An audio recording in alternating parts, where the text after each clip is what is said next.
I was making the point at the end of our last session that the believer and the unbeliever have conflicting philosophies, have conflicting overall outlooks on the nature of reality and how we know what we know and how we should live our lives.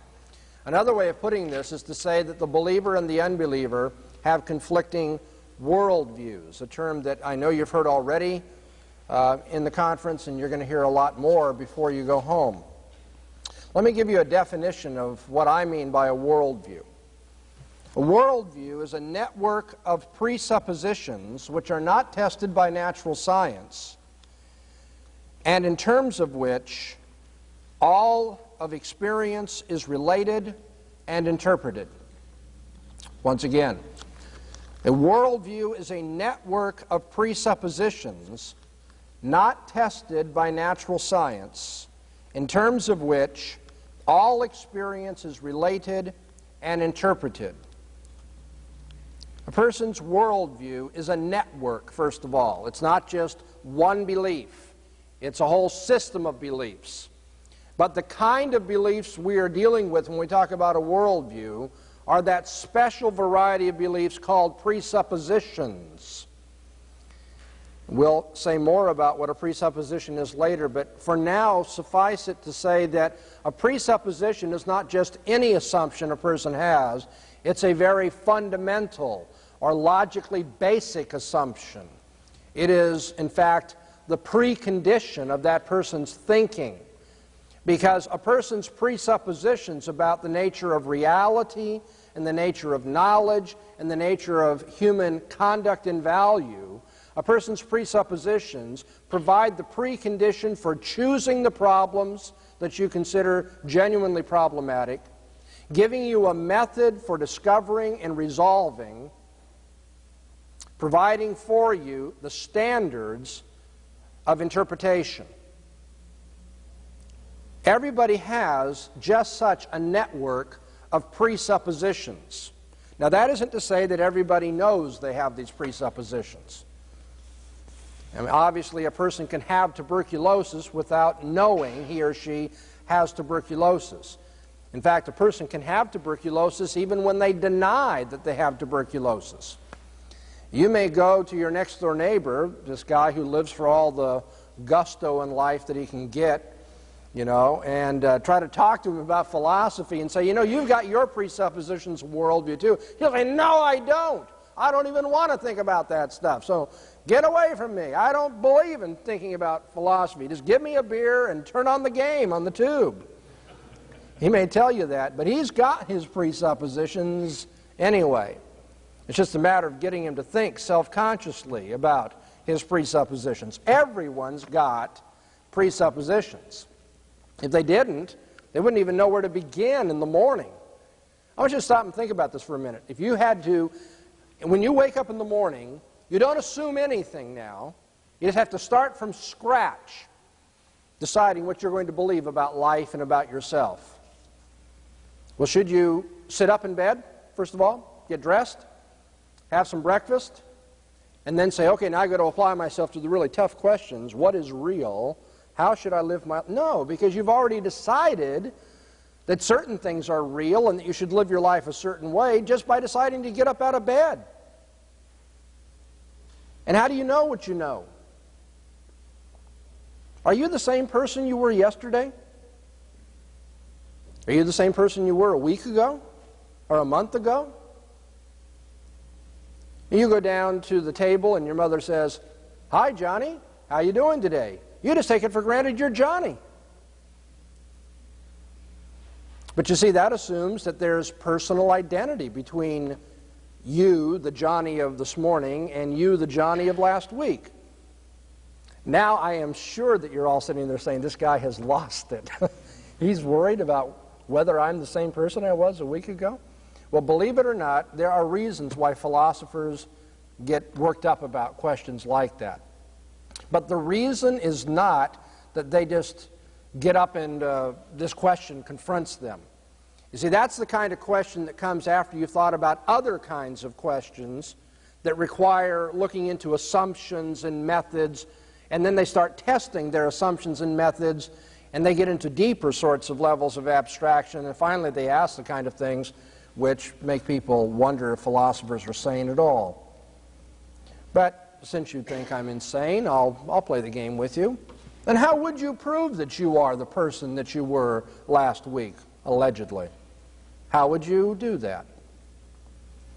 What if I hypothesized that God created the world this morning, He created everybody in it, and created them with the memory bank that you now use as memory, thinking that you existed a week ago and that you were doing whatever you were doing according to your memory a week ago. Now you may say, well, that's a silly kind of thing, who cares? And maybe it is. But I'm from the land of fruits and nuts, and so we're kind of nutty about these matters. I might still say, okay, it seems kind of silly, but then how do you know otherwise? When you get up in the morning, you took that for granted.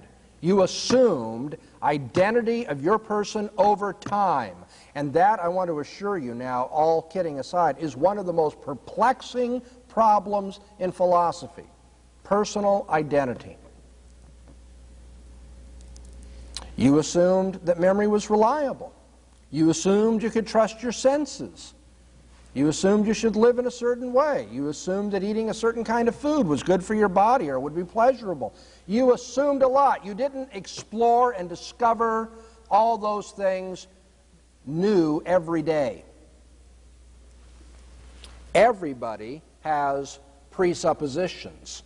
Everybody has preconditions for living their life, evaluating things, knowing what they know. And when you go off to college and you find people with an antagonistic point of view to your Christianity, what I want you to see is that the presuppositions that that person is using, the worldview that that person is using in opposing your Christian outlook or worldview is going to be the crux for defending the faith. Worldviews, when all is said and done, will determine what a person believes and how a person lives his or her life. Worldviews are a package deal. Every particular experience, everything you encounter, every thought you have, every sensation that you experience, every particular is seen in terms of a broader system of interpretation. A system that allows you to relate one particular sensation to another, or one point of view to another, so that you can start drawing conclusions. And that system of beliefs, that broader system, in terms of which the particulars are related and interpreted, is a worldview. By the way, the fact that Christianity is a worldview has an interesting consequence that goes way beyond how we defend the faith, goes way beyond the subject of apologetics. Because Christianity is a worldview, you need to be aware of the fact, and maybe at this conference will be the first time that you have taken it seriously, you need to be aware of the fact that if you are committed to Christ at any particular point in your life, then you need to be committed to Christ at every point in your life. Christianity is not simply about a certain narrow range of human experience, like when you pray, or go to church, or evangelize people, or read your Bible. All of those things are important. All of those things express Christian commitment. But if you are committed to Christ anywhere in your life, anywhere in your experience, then you need to be committed to Christ everywhere in your experience, which is to say, since Christianity is a world and life view, to be a Christian is to have a distinctively Christian way of looking at reasoning. We looked at that in our last session. But it means you have a distinctively Christian way of looking at literature as well, and human nature, and social relationships, and economics, and politics, and education, and family life, and recreation, and art, and industry, and everything else that is part of human experience. To be a Christian, to be committed to Christ at any one point, means you must be committed to Christ at every point in your life, because Christianity is a worldview. It's not just one of the many options that a number of different philosophies can tie into. It is basic, it is fundamental, it is logically fundamental, so that it affects everything, systematically. It is not simply a narrow point of view. Now, if everyone has a worldview, let's stop and think about some of the issues that every worldview addresses. I'm going to try to put some of this up on the board for you so you can keep track of it. These are key issues for anybody's worldview. They are issues that you address as a Christian. If you stop and think about your Christian theology, you'll see that you've got a view on these matters, but everyone else in the world has a certain view on these matters too. In order to lay this out, I need to introduce to you the three major divisions of philosophy, however. And that means that it's going to sound like intellectual bullying unless you tune in just long enough to get the definition of these terms. You need to be aware of these things. You probably haven't learned them, up to this point, but it will help you greatly in your reading in college to know what I'm talking about. First, metaphysics. Secondly, epistemology. And third, ethics. You've probably heard the term ethics. Anyway, metaphysics.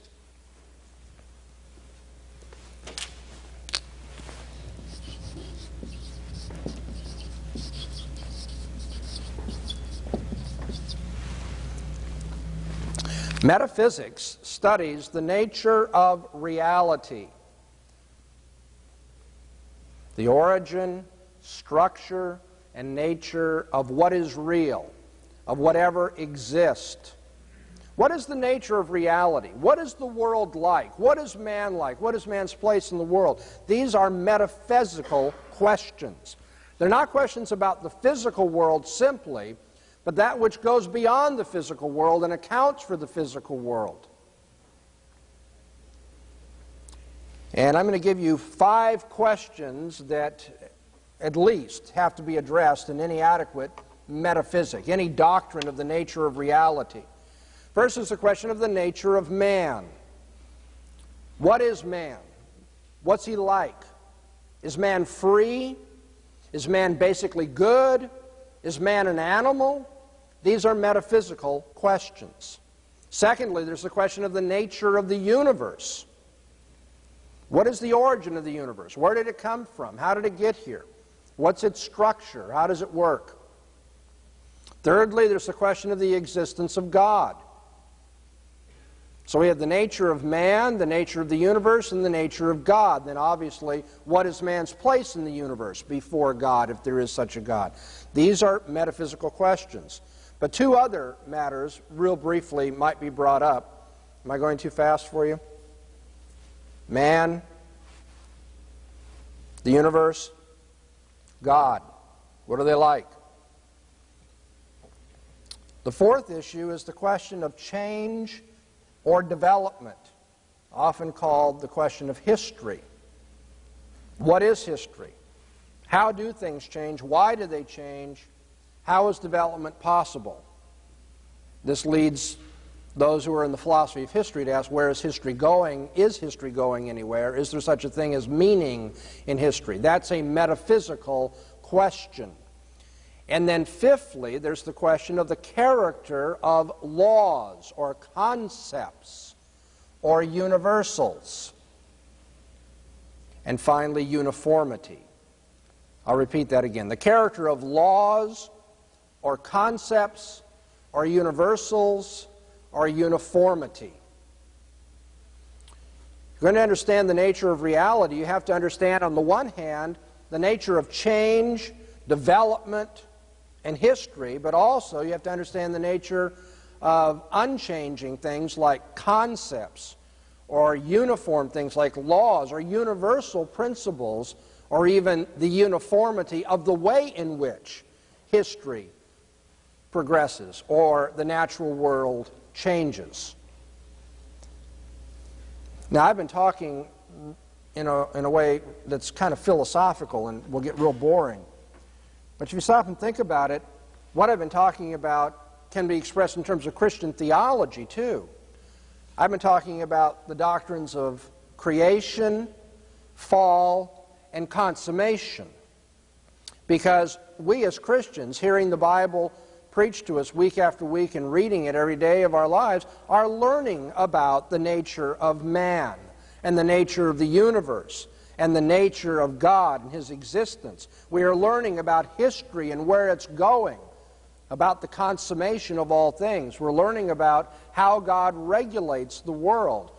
We're learning universals and uniformity. We're learning about the nature of man as a fallen being, that is to say, not basically good, and therefore abusing his freedom. And so, in a very real sense, what the metaphysical philosophers are studying is just Christian theology in a kind of a secular and in many cases heretical garb. They've got their doctrine of creation and fall and consummation, just like you have your doctrine of creation, fall, and consummation. The reason why many people never bring these things together is because the vocabulary is different. And because it doesn't seem like they're interested in being religious, if you interpret religion as very narrowly going to church and acts of ritual or worship. But the fact is, they've got their doctrine that matches, answers to, actually competes with your doctrine of man's creation, fall, and the consummation of all things. The second area that philosophers study and about which everyone has presuppositions is called epistemology.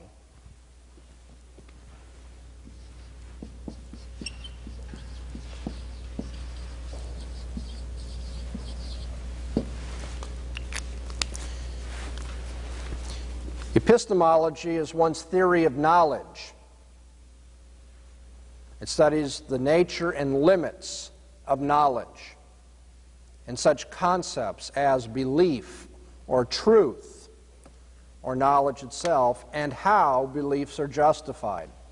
Epistemology is a general theory, then, of man's knowing, how it's possible, what the limits of it are, what methods are to be used in pursuing it. Four particular questions that epistemological philosophers address are these. First, the nature of truth and objectivity. What is the very nature of truth? And related to that, the nature of being objective in one's thinking. Secondly, what is the nature of belief and knowledge? What is the relationship between believing something and knowing something? Is knowing something just a case of believing it with all your heart? Or is it something more than that? Is it possible to know something and not believe it? Is it possible to know something and believe it and yet not profess to believe it? These are questions that we ask in epistemology. Thirdly, what are the standards or procedures for justifying one's beliefs? How does one know what one knows? What kind of proof or evidence is acceptable? And then finally, epistemology deals with what might be called science and discovery, the very procedures of science and how they are to be evaluated and in what way they offer standards for discovering more things about the world. Now that again sounds all very philosophical. But in a very real way, people who are studying epistemology are giving a counterpart to what you have learned from Sunday school on as the doctrine of revelation, how man's mind is enlightened by God. The Christian has views with respect to knowledge and the discovery of new truths. The Christian has views about the standards of truth and belief. And those views are all related in one way or another to our doctrine of God's revealing Himself. Revealing Himself not only directly to us in our heart of hearts, but revealing Himself indirectly through the created order that we are to study and know Him better, and then revealing Himself, of course, in the words of Scripture, the Bible, and revealing Himself in the person of His own Son, who came into this world as the highest expression of knowing God because he was God himself. And so a worldview is going to have a certain epistemology about it, just like your Christian worldview has a certain view of God's revelation, which characterizes you. And then finally, philosophers study ethics, obviously the study of right and wrong, good and bad attitudes and actions. Ethics.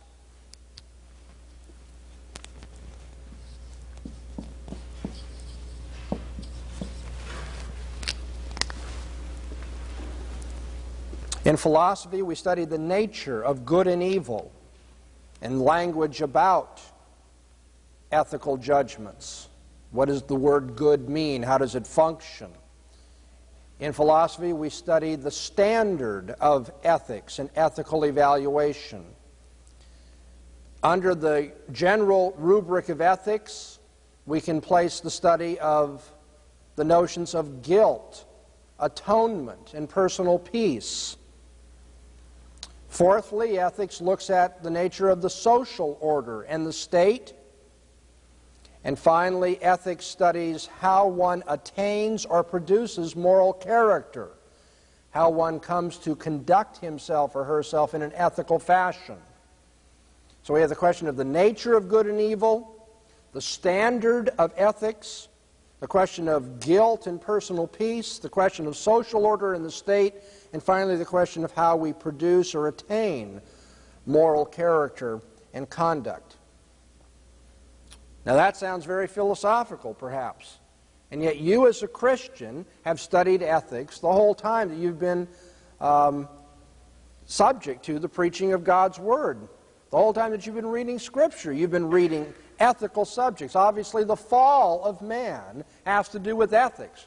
Why it is that it's now difficult to attain moral behavior. The fall of man has something to do with guilt. Moreover, the doctrine of redemption in the Bible deals with this whole notion of guilt or atonement and personal peace. How is man to find a solution to his personal problems? That is a secular way of putting it. The Bible puts it in terms of how man is redeemed, how he comes to have a just standing in the sight of God. So over against these three areas of metaphysics, epistemology, and ethics, I hope that you'll put in another column, if you will, something of the Christian counterpart to many of the sub-questions that we've been looking at, and that is the Christian counterpart found in the doctrines of creation, fall, redemption, and consummation.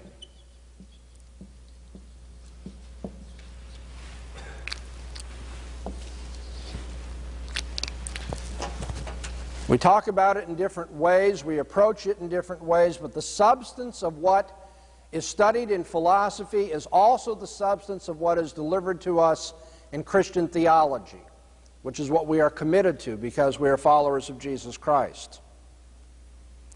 And therefore, when you go into the university classroom, the professor is not going to encourage you to do this, but you need to take it upon yourself to be asking always, what view of origins is assumed by this man, or maybe explicitly being taught? What view of origins that stands over against my view as a Christian, believing in creation, believing in the self-contained God who needs nothing and who sovereignly chose of himself out of nothing to create the world? What is this person, what is this professor giving me that stands over against that? You need to be asking, what is this person's view of man's problem? Why are there difficulties in this world? That is to say, what is his counterpart to the Christian doctrine of sin and the fall of man? What kind of solutions to men's problems are we hearing at the university? That is, what secular theories of salvation or redemption are we running into?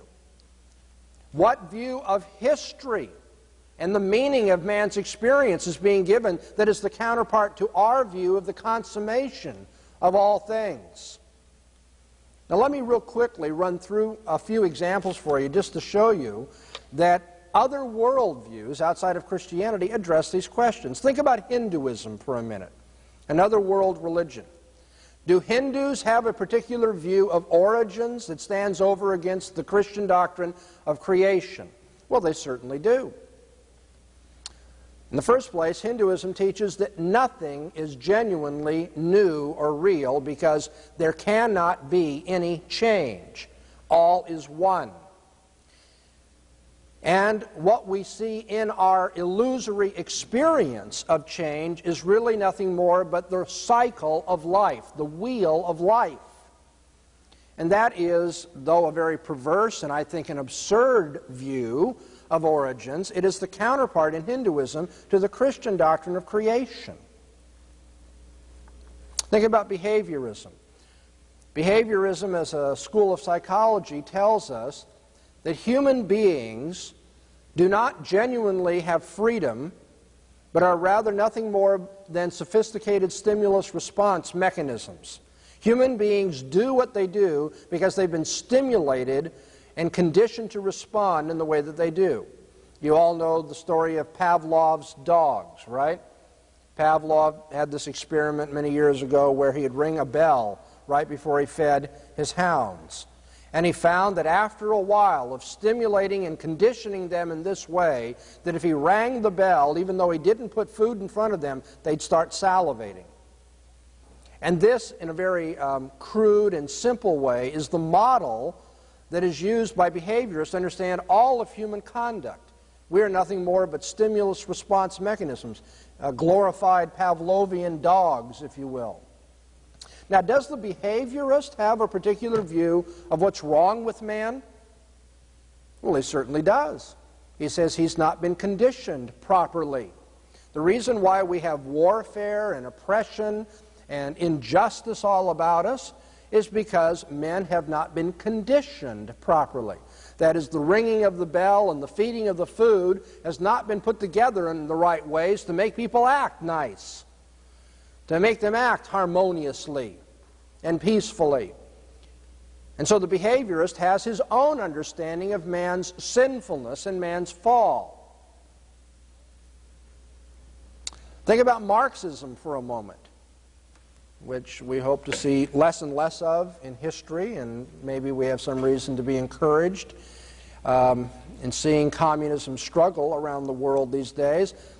But for many years, it has been a very viable and a very popular philosophy. Does Marxism have a point of view that is the counterpart to Christian theology? Does the Marxist have a particular view of the consummation of all things, where history is going? Well, of course, the Marxist does. We believe that history is moving in the direction of a greater conflict between the city of God and the city of man. We see the kingdom of Jesus Christ coming to have ascendancy over all that which fights against it, as every enemy is made the footstool of Christ's feet. We see Christ returning in judgment to separate the sheep and goats, the wheat and the tares, and for all eternity then to confirm people's standing either as living with God or being separated from Him in hell. We have a certain view of consummation. We know where history is going. Does the Marxist think he knows where history is going? He certainly does, and that's why he sacrifices so much. That's why he's willing to become a member of the party and to give up his own freedoms and pleasures, because he believes that history is inexorably moving toward that consummation, and he wants to be part of that process. He wants to see revolution, overthrow oppressive and capitalist regimes. He wants to see the dictatorship of the proletariat and eventually the withering of the state. Think about existentialism for a moment. Is an existentialist someone who says that people are radically free, they have nothing that controls what they can be or what they are, and they define for themselves the meaning of their existence? Does the existentialist have a view that stands over against Christianity? Well, the existentialist clearly does. According to the existentialist, the nature of man is not to answer to God, not to answer to parents, not to answer to school teachers or professors or the state or anybody. Man answers to himself only. And when he fails to understand that, he doesn't have an authentic existence. He is alienated from himself. He is living in bad faith. And what he must do is assert his will and make a choice for himself without guidance from anybody else. He must recognize the absurdity of the universe and that he imposes meaning on his life, and it's not given from God or from anything outside him. Now that sounds like a kind of theology, a very perverse theology, a very heretical theology, but nonetheless something that is like Christianity in answering questions about the nature of man and what's gone wrong with man and how man can be saved, in this case, save himself. Well, we could go on and on with illustrations, but at this point, my guess is you might be sitting there, if you're not thinking about what it is to tamper with a smoke alarm in the airplane, you might be saying, how am I ever going to know about all these worldviews? I mean, Dr. Bahnsen, you've just kicked these out, boom, boom, boom, boom. I mean, there's no end to these sorts of things. I'll never be able to master this. Well, maybe you can. I'm going to try to give you a scheme for doing so. I don't intend to mention every particular version of every worldview that's ever been promulgated in the history of man, but I do have what I think will prove a helpful diagram or map of the terrain so that you can kind of get an idea of what some of the major issues are and also become familiar with some of the vocabulary that you'll run into in college. And so I'm going to use the board again here and start laying out for you some of the major worldview options, if you will, that are out there that compete with Christianity.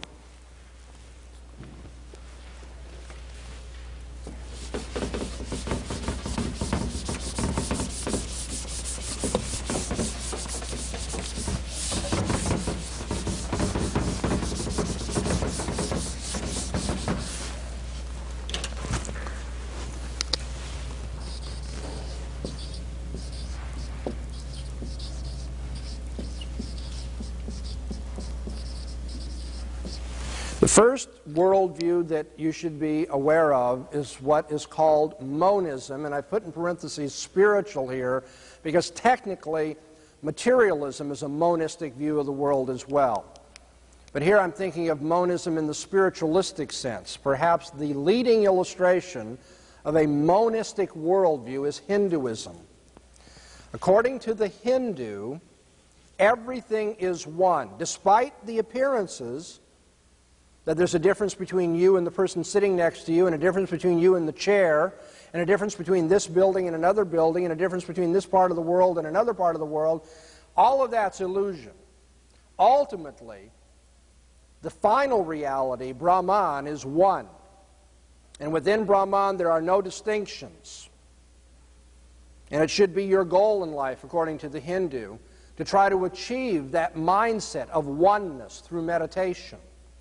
If you don't, well, then when you die, you're going to have to come back again and live your life until you finally learn your lesson. But eventually, if you go through enough cycles of life, enough reincarnations, you will become enlightened, and upon death, you will, like the drop of water in the endless, shoreless ocean, completely lose yourself in the oneness of being.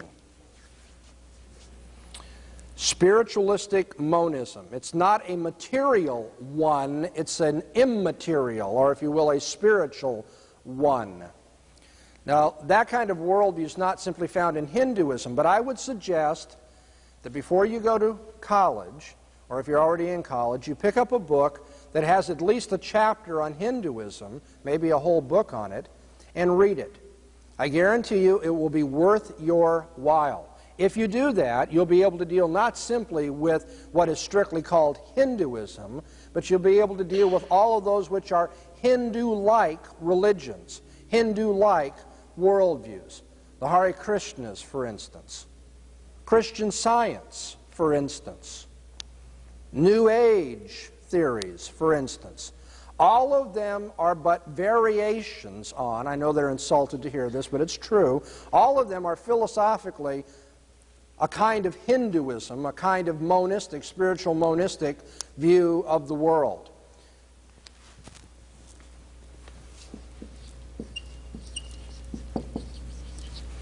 A second kind of worldview can be called dualism. If monism means all of reality is one kind of thing, what is dualism? It's going to be the view that reality is made up of two kinds of things: matter and mind, flesh and spirit.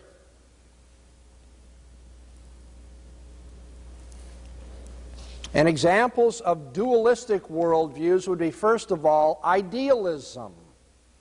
I think here particularly of the philosopher Plato, but whether people know the technical aspects of Plato's philosophy or not, there are many idealists who think that beyond the physical realm of time and space, there are ideals or ideas that exist in and of themselves. Idealism holds that there is a realm known as time and space, but then there's something which is beyond time and space. Many idealists tend to be intuitionists when it comes to epistemology and ethics. Whoa, now that vocabulary is rolling in there pretty hard. Let's look at that sentence again. Tend to be intuitionist in terms of epistemology. Their theory of knowledge is we intuit the forms. We know certain things as rational concepts that are innate to us, or intuitionists when it comes to ethical ideals. Ethics can't be justified, it's just something you intuit, they will say. These are forms of idealism. Another kind of dualism is found in what I call Stoicism and moralism. The ancient Stoics held that man lives for the sake of duty, forgetting his life in connection with and in harmony with the way the universe is moving, the rationality of the universe. And it's an obligation for him to do it, to live with a stiff upper lip, to submit to the necessity of the universe as it is. And more generally, moralistic points of view that tell us that man is to live according to certain ideals or certain duties in this world, even though we recognize man is made of flesh and blood and lives in a physical surrounding, there's more to him than that. Moralistic worldviews. Now we're going to get more complicated here. We have monism, dualism. A third basic worldview type is atomism. And here I mean atomism in the materialistic sense. The idea that reality is made up of matter that can be broken down into atoms, the smallest building blocks of the real. There are a lot of different varieties of atomism, more than I can mention tonight. You need to be aware that when Democritus and Epicurus of old maintained that reality is made up of an infinite number of atoms, they were not using the term atom in the way that we hear in the 20th century, say in the Bohr model of the atom. They didn't have any such concept as that whatsoever. The only reason I tell you that is because it's one of the most remarkable pieces of ignorance that I've run into, that in physics classes people will say, well, this point of view on the universe is something that comes from the ancient Greeks. That's straining it a great deal. Atomism, in the materialistic sense, is the view that the material world is all there ain't no more. There's no realm of ideals or values or forms beyond this world. There's no God beyond this world. And certainly, it's a denial of monism, the idea that reality is a spiritual one that runs through all things. The atomist says everything breaks down into little building blocks of matter. Now, within the atomistic or generally materialistic perspective on life, you're going to find a division having to do with whether there is any kind of freedom in this world or not. You have deterministic theories that are materialistic or atomistic.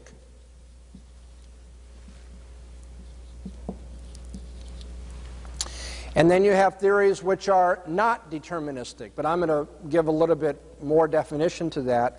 That is, theories that say man does have a free will that can be exercised in a particular way.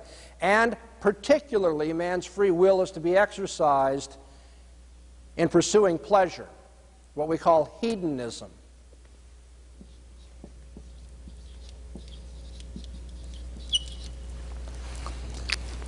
Among the materialists, or the atomists then, there are those who hold to the notion that man is not genuinely free. There is no genuine freedom in reality.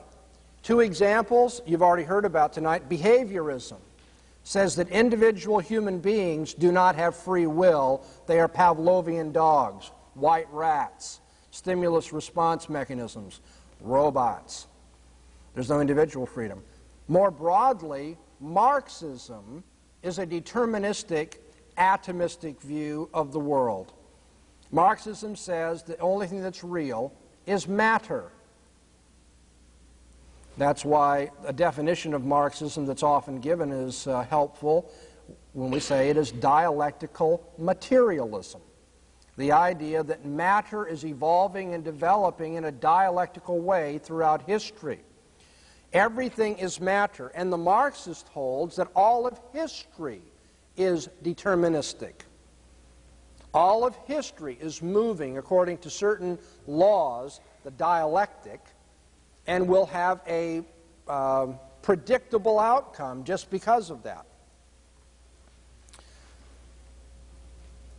Those who are atomistic in their view of the world, or materialistic, however, have not always agreed on this question about freedom. There are those who hold to materialism and yet say man has a free will. This, of course, was the view of Epicurus of old, who was perhaps the most modern man of the ancient Greek philosophers. Epicurus said the world is made up of an infinite number of atoms that are controlled in everything that they do, and yet man, who is made up of these atoms, should live for pleasure. Now, I hope that there are some budding philosophers out there who are awake enough to say, what?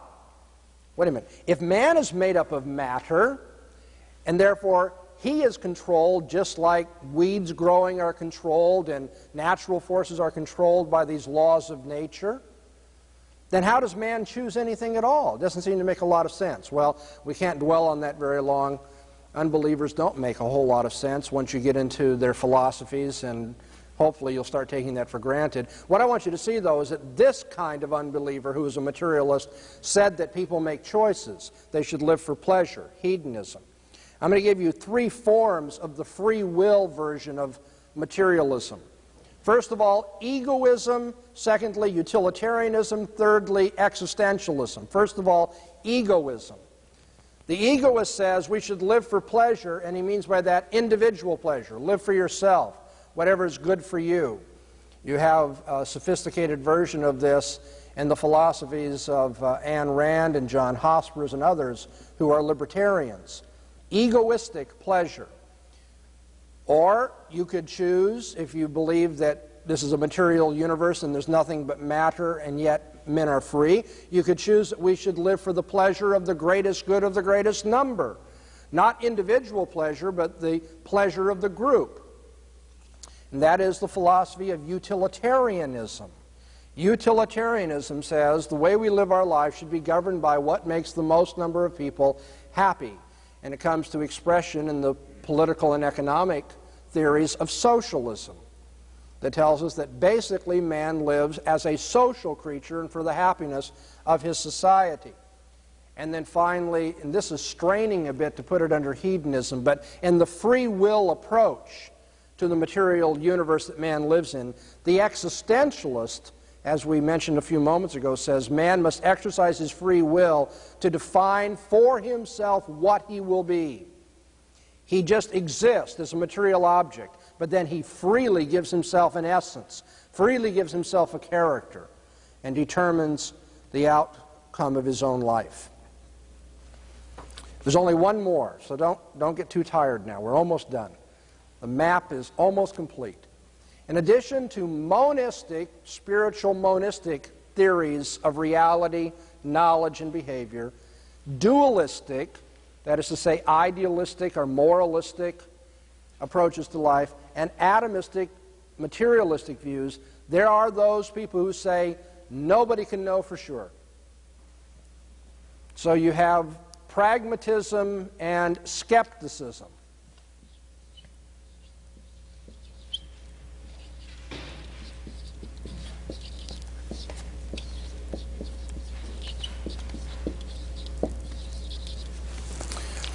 You have those who say there is no knowledge of ultimate reality available to man. The pragmatist says, therefore, we should live for solving problems. It makes no difference whether we have a theoretically adequate account of what we are doing. The only thing that counts is that we are able to adapt to our environment, solve our problems, and get ahead in life. The pragmatist eschews the traditional problems of philosophy, therefore, and says it's not important that we pursue those. We don't need to know about things like certainty. All we need to know is about utility, what works. The skeptic goes even beyond the pragmatist. The skeptic says we can't know anything at all.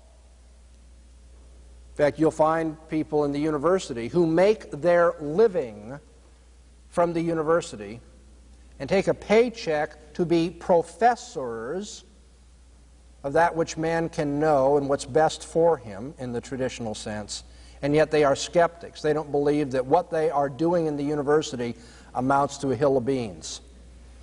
And that's why you'll find a great deal of two other attitudes that are related to skepticism here: sophistic attitudes and cynical attitudes in the university. By sophism, I'm referring to an ancient Greek school of thought that said that no one can know anything for sure, and therefore what you should do is master arguments to persuade people of your point of view. That isn't to say your point of view is true. It just means that since there isn't any truth, you might as well try to get as much as you can out of life. So master how to win arguments, from which we get the English colloquialism. A sophism means a trick of debate or argument that doesn't have genuine substance or reliability. There are plenty of sophists at the university, and they'll be found primarily in the law school. Those people who are taught to win arguments for the sake of money, regardless of justice and regardless of truth. The most important thing is that you are the hired gun for somebody, and you've got to get what they want. Their acquittal, or in some cases, they're going after somebody else. Lawyers often will go from one side of a social issue to another, from case to case, depending on who's paying the tab. They're nothing more but modern sophists. And you find that not just in the law schools, but you find it throughout the university. People say, well, no one really knows, so what you need to do is learn how to get ahead in life. And then, of course, there are those who are the cynics. If I weren't a Christian, I think I'd be a cynic, to be very honest with you. I find it hard enough, even as a Christian, not to be a cynic. But the cynics look at all of this and say, no one really knows. There are all these customs of the establishment and tradition, and it's just a bunch of hooey. No, there's really no basis for living a particular way or not living a particular way. And so why all this put on? The ancient cynics got their name from the Greek word for dog, because they advocated copulating in the open, as dogs do. That's not because the cynics actually practiced that, by the way. It's because they were trying to offend their culture, as many in the hippie generation and others have done, tried to offend the establishment by saying, you don't have any standards that should govern us at all. It's almost like, let's get back to nature. You know, you have the Mother Earth approach here. The cynic who says establishment, mores, civilization is what corrupts, and so what we could do is what is most natural for us. Well, that's it. I don't pretend that this is going to do the trick with every single point of view that you run across. But I do think that it will be very helpful for you if you write this down, and before you go to college, and maybe, for a number of weeks into your courses, you keep thinking every day as you go to class, what kind of worldview am I getting here? A materialistic worldview? A pragmatist worldview? Am I getting an idealistic worldview? And then, in addition to that, and then tomorrow when I speak to you, I'll pick up on this point. In addition to asking what kind of worldview, you should be asking yourself, what does Christianity say about that? What does my Christian theology say about these issues pertaining to creation and fall and redemption and consummation? How do these worldviews stack up against each other? And then eventually you're going to want to know, how can we show that one is right and the other is wrong? And I hope to do that before we're done with this conference as well. But that'll be it for this evening.